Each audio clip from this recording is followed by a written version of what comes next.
At the time of this clip, Bria was 15 weeks old. She's got great loose leash walking skills, so how'd we build them so quickly? We work really hard to balance both training and socialization. When taking any puppy for a walk, it's important to remember that they're encountering new sights, sounds, and smells literally every time that they leave the house.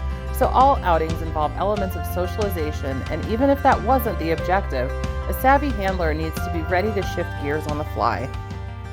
Miss Christine did a great job recognizing Bria's need right there to get her bearings again, letting her sniff, and then going back to training when her comfort was back. Now, she's been largely unaware of my presence until now. Once she does that check-in with Christine, she catches wind of me, and she comes over, but as she gets closer, that tail drops. That tail drop indicates a drop in her comfort.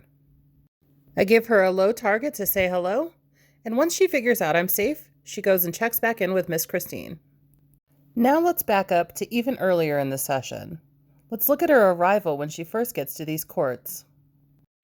You'll notice a brief but pretty noticeable shift to hypervigilance where she's taking in a ton of smells.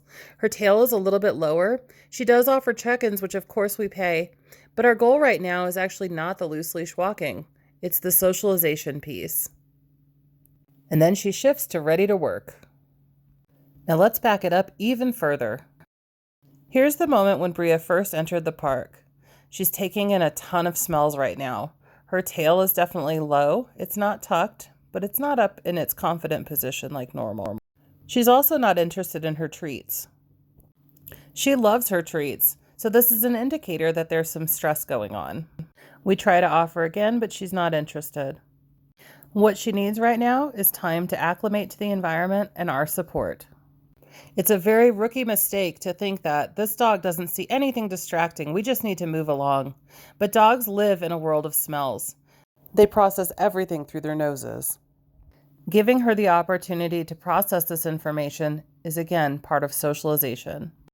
So now that we've shown you balancing the socialization piece, let's again watch how much easier loose leash walking is when we afford for her comfort.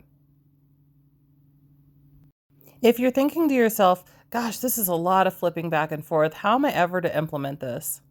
This is one of the true benefits of having a professional work with your puppy in their socialization phase.